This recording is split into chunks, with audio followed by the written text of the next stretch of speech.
ระบบการเงินโลกและวิธีเอาตัวรอดจากเกมการเงินขาทาส EP 24กฎ72เฮ็ดให้คนรวยขึ้นและทุกข์ลงคือที่ได้เว้าไปใน EP ก่อนหน้านี้ว่าอัตราดอกเบี้ยทวีคูณนอกจากจะช่วยให้คนรวยยิ่งรวยขึ้นแล้วมันยังสามารถเฮ็ดให้คนทุกข์ยิ่งทุกข์ลงติดดินได้คือกันฉะนั้นกฎ72นี้จะบอกให้ทานฮู้ได้เลยว่าทานจะรวยขึ้นได้แนวใดก่อนอื่นเราต้องมาเรียนรู้วิธีการคิดรายดอกเบี้ยทบต้นในใจนำกันก่อนโดยใส่กฎ72เป็นตัวเลขพื้นฐานในการคิดรายวิธีคิดรายก็ง่ายๆตามสูตรเลยโดยเราจะเอาตัวเลข72มาตั้งแล้วหารให้ผลตอบแทนต่อปีเราก็จะได้คำตอบเป็นระยะเวลา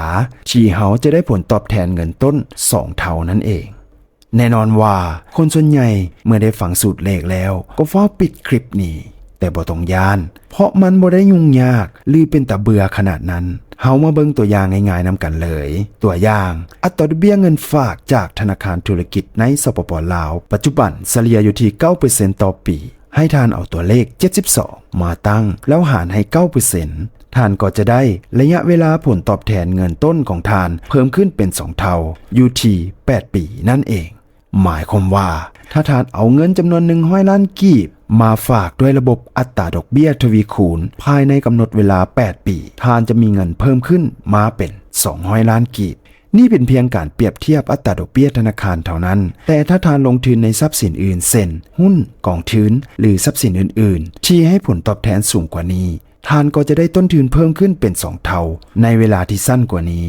หลายคนอาจจะบอกว่าอัตราผลตอบแทนระดับนี้มันขายฝันมันบ่เป็นจริงดอกแต่ที่จริงแล้วในอัตราผลตอบแทนทวีคูณนี้มันเป็นวิทยาศาสตร์พิสูจน์ได้และถูกใช้แพร่หลายไปทั่วโลกเพียงแต่ทานต้องศึกษาเรียนรู้และใช้มันอย่างถูกวิธีจึงจะได้รับผลตอบแทนตามที่ต้องการนอกจากอัตราผลตอบแทนทวีคูณจะช่วยให้คนรวยยิ่งรวยขึ้นแล้วยังสามารถเฮ็ดให้คนทุกข์ยิ่งทุกข์ลงติดดินได้คือกันลองจินตนาการเบิ่งว่าในโลกของเฮาอัตราเฉลี่ยการพิมพ์เงินเพิ่มเข้าในระบบทุกๆปีประมาณ 7% ต่อปีเฮาก็จะเอาตัวเลข72มาหารให้ 7% เฮาก็จะได้ระยะเวลาที่เฮ็ดให้เฮาทุกข์ลง2เท่าภายในเวลา10ปีเท่านั้นแต่ตามความเป็นจริงแล้วหากท่านได้ฟังพอดแคสต์ระบบการเงินโลกและวิธีเอาตัวรอดจากเกมการเงินขาทาสตั้งแต่ต้นมาท่านจะรู้ได้เลยว่าการพิมพ์เงินเข้าในระบบแต่ละปีแม่นหลายกว่า 7% แน่นอนนั้นหมายความว่าระยะเวลาที่เฮ็ดให้เฮาทุกข์จนลง2เท่านั้นจะไวขึ้นกว่า10ปีอย่างแน่นอน